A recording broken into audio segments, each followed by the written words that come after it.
Estamos de volta com mais um programa, seja muito bem-vindo. Muito obrigada a você que nos recebe aí na sua casa, pela sua TV ou pelo seu celular. Desejo a todos nós uma ótima sexta-feira e um ótimo final de semana. No programa de hoje vamos falar sobre Brasileirão, seleção masculina, luta e todas as notícias sobre o mundo esportivo. E ainda no programa de hoje teremos a nossa entrevista com a estudante de jornalismo Nayara Turki. Vamos falar sobre mulheres no esporte, atuação do futebol masculino, entre outros assuntos. Então não perca, vamos para um breve comercial e voltamos já, não saia daí.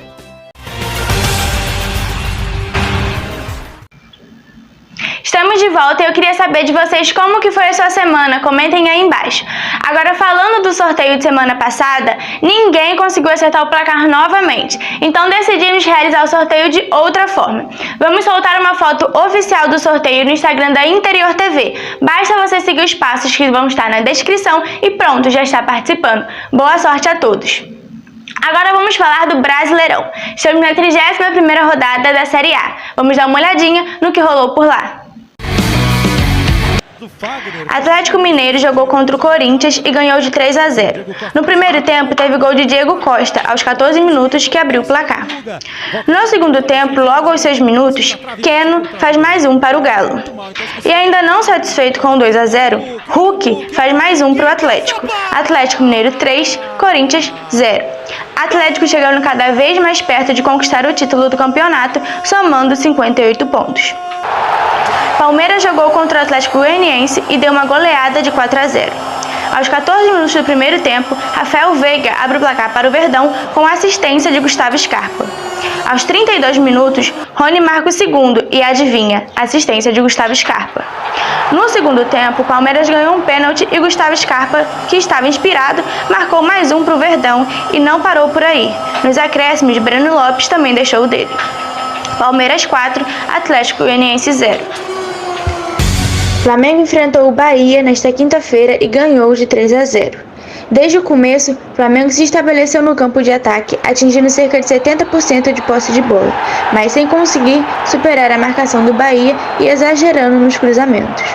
Aos 32 minutos do primeiro tempo, Flamengo marca o primeiro e abre o placar com um gol de pênalti. Pênalti esse que novamente gerou uma polêmica sobre a arbitragem.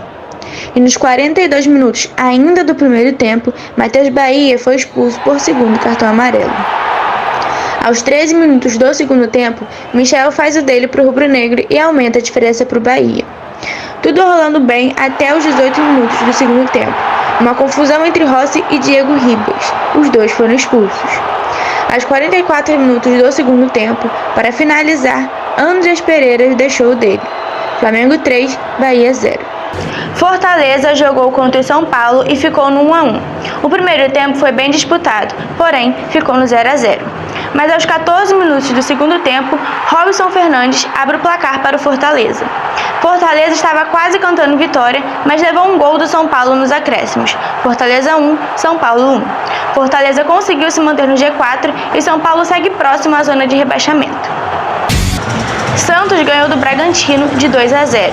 Santos que voltou a lutar para evitar o inédito rebaixamento à Série B. Marinho marcou no primeiro tempo e quebrou o jejum de 16 partidas sem gols.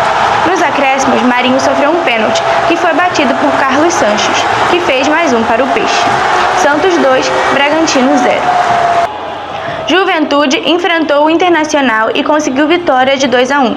O primeiro tempo foi bastante disputado, mas os gols só saíram no segundo tempo. Aos 20 minutos do segundo tempo, Dawan abre o placar para o Juventude.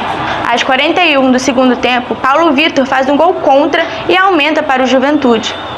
Matheus Alfredo diminuiu o placar para o Inter e fez o gol dele aos 43 minutos. Resultado final, Juventude 2, Inter 1.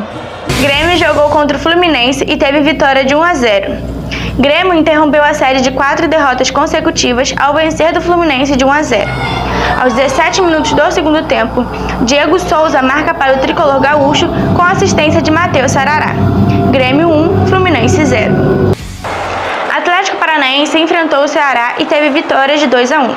Aos 44 minutos do primeiro tempo, Renato Kaiser abre o placar para o Furacão.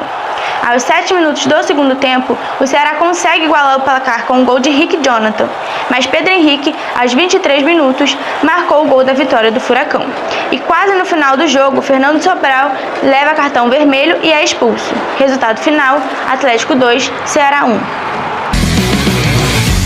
O Sport enfrentou o América Mineiro e perdeu de 3-2.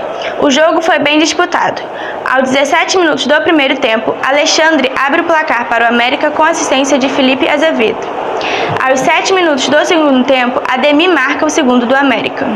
Micael Felipe conseguiu diminuir o placar para o Sport aos 21 do segundo tempo. Sport, que continuou lutando em busca de uma vitória, conseguiu aos 31 do segundo tempo igualar o placar com um gol de José Wilson. Mas a alegria durou pouco tempo, porque aos 38 minutos, Paulo Roberto marca o terceiro gol do América, dando a vitória ao time. América 3, Sport 2. Agora vamos dar uma conferida na tabela do Brasileirão da Série B. Botafogo, que assume a liderança após goleada de 4-0 no Vasco da Gama, que inclusive se afastou ainda mais do G4 e vai permanecer na Série B ano que vem. Em segundo, Curitiba, que perdeu de 2-1 para o Goiás, mas se manteve na tabela com 61 pontos. Em terceiro, Avaí, com 58 pontos, empate de 1-1 com o CSA. E em quarto, Goiás, que conseguiu se manter após vencer de 2-1 do Curitiba, somando 58 pontos, sendo um a menos do quinto colocado. Agora vamos falar sobre seleção. Na coletiva de imprensa, Tite abre o jogo sobre Vinícius Júnior e prega paciência. A seleção entra em um novo estágio e segura a escalação. Oi, Tite, bom dia César, bom dia a todos. Tite, eu gostaria que você comentasse a opção pelo Vinícius Júnior, convocado para o lugar do Firmino, cortado, e explicasse, né, essa opção, já que até são posições e funções diferentes, e também o que fazer, o que você planeja para que na seleção o Vinícius atinja esse mesmo alto nível que a gente tem visto dele no Real Madrid. Obrigado. Bom dia, Cassius. Primeiro pelo último, e tendo paciência e tendo compreensão do jovem e do tempo que ele possa ter da afirmação dentro da própria seleção, de criar um ambiente receptivo para que ele possa ter esse desenvolvimento. Até porque me parece também que ele passou um tempo de adaptação no Real bastante grande e que foi dando aos poucos dele essa maturidade para que ele possa desenvolver e chegar no estágio que ele está. Também na seleção é assim. Né? Também a gente deva ter essa consciência e da preparação do atleta. Às vezes nós também servimos para fomentar, para consolidar, para reafirmar, para orientar, para evoluir. É o nosso processo. Se não me falha, assim, o Vinícius é o mais novo dentre os convocados, pelos números dele, né, pela performance, por todo esse processo. Muitas vezes a gente deposita uma responsabilidade a ele, né? Acredita uma responsabilidade a ele que está em construção. Eu particularmente fico muito feliz com o que eu tenho visto, assim, as respostas dele, né, dentro de campo. Essa evolução passa por todo esse processo.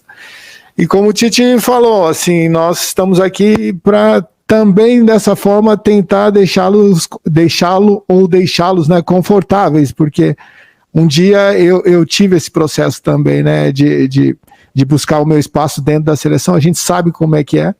Então cada um funciona de uma forma e aí nós temos que tentar não mudar a seleção, mas adaptar para que todos possam dentro de campo, assim, fazer por merecer um espaço que os trouxeram até aqui, que eles têm feito nos clubes de origem.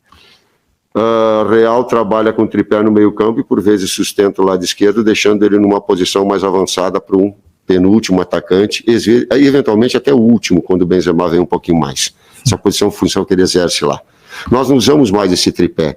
Então ele vai ter só a função de ataque, sim, de ser o penúltimo atacante, de ser um jogador agressivo, de ter toda essa liberdade de fomentar isso, e de ter, sim, uma compactação defensiva setorizada, né, numa segunda linha de 4, numa função que também ele vem, e também, nisso eu conversei com o Ancelotti, nós conversamos a esse respeito, daquilo que ele tem da fase ofensiva e da fase defensiva, para dar a ele essa tranquilidade maior que ele possa desenvolver, mas também aguardando, trabalhando nessa evolução. Flamengo está prestes a renovar contrato com Arrascaeta até 2026. Uma reunião nesta quarta-feira fez as tratativas avançarem entre Daniel Fonseca, empresário do Uruguai, Marcos Braz e Bruno Spindel. Falta agora o ok do presidente Rodolfo Landim para os termos previstos e o desejo é que a assinatura do novo vínculo aconteça antes da final da Libertadores. E agora vamos falar do Palmeiras, que joga contra o líder do Campeonato Brasileiro 4 dias antes da final da Copa Libertadores. O Palmeiras terá uma partida dura pelo Campeonato Brasileiro 4 dias antes de enfrentar o Flamengo na final da Libertadores, em Montevidéu, no dia 27 de novembro. A CBF detalhou as datas e horários das últimas rodadas do Brasileiro. Em 23 de novembro, um dia antes de viajar ao Uruguai, o Palmeiras recebe o Atlético Mineiro, líder do torneio nacional, no Allianz Parque pela 35ª rodada.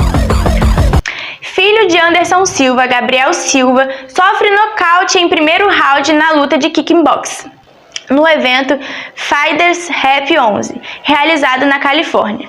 O brasileiro foi derrotado por Vini Familari, da equipe 15 MMA, do brasileiro Rafael Cordeiro. A 1 minuto e 50 de luta, no primeiro round, em luta válida pelo cinturão peso médio ligeiro da IKF da costa oeste dos Estados Unidos. Agora vamos falar sobre o Campeonato Carioca Feminino. Botafogo enfrenta Pérolas Negras e ganha de 3-0, assumindo a vice-liderança.